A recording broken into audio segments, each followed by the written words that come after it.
Baik, Assalamualaikum warahmatullahi wabarakatuh. Perkenalkan, nama saya M. Alif Tautazani dari kelas A Indralaya. Kali ini saya akan membahas sebuah kasus tindak pidana ya, yaitu Rio Martil. Kemudian akan saya jelaskan menggunakan 5W1H. Baik, yang pertama itu what ya, apa yang terjadi. Kasus ini melibatkan Rio Alex Bulo alias Rio Martil, seorang pembunuh berantai yang kejahatannya mengejutkan publik pada era 2000-an. Rio melakukan pembunuhan dengan cara brutal, menggunakan martil sebagai senjata utama. Targetnya adalah pemilik atau pengelola rental mobil. Setelah membunuh korban, Rio mengambil mobil mereka untuk dijual. Polisi menemukan pola pembunuhan ini setelah beberapa kasus hilangnya pemilik rental mobil muncul dalam waktu yang berdekatan. Kemudian, siapa yang terlibat? Pelaku sendiri yaitu Rio Alex Bulo, lahir 2 Mei 1978. Dia mendapatkan julukan Rio Martil karena senjata khasnya martil yang digunakan untuk membunuh. Korbannya itu ada 4 orang pemilik rental mobil yang menjadi sasaran Rio. Mereka biasanya adalah orang-orang yang menjalankan bisnis persewaan mobil kecil-kecilan. Kemudian ada aparat hukum. Polisi menyelidiki kasus ini setelah menerima laporan dari keluarga korban yang kehilangan kontak dengan anggota keluarga mereka.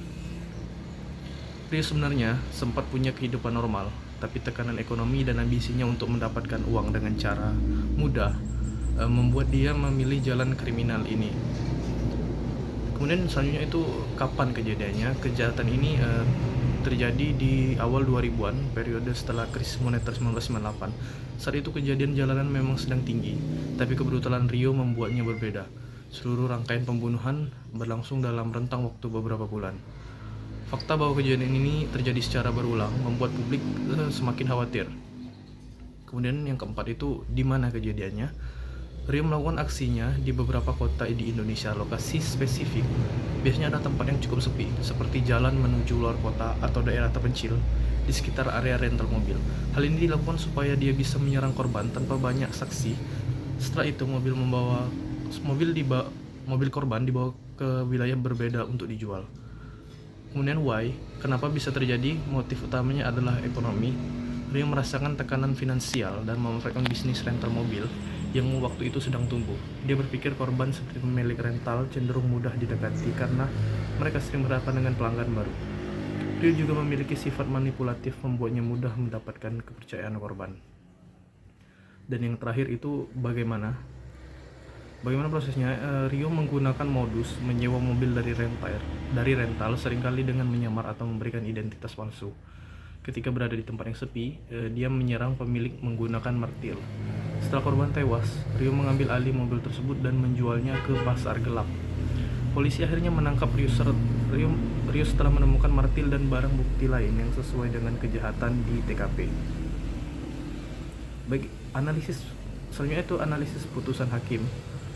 Bukti utama merupakan martil yang masih memiliki bekas darah korban setelah barang-barang memiliki korban yang ditemukan di rumah Rio menjadi kunci dalam kasus ini. Saksi ahli forensik juga mengonfirmasi kecocokan sidik jari Rio di beberapa barang bukti. Putusan hakim yaitu hukuman penjara seumur hidup dinilai tepat karena yang pertama, kejahatan ini dilakukan secara berulang dan terencana.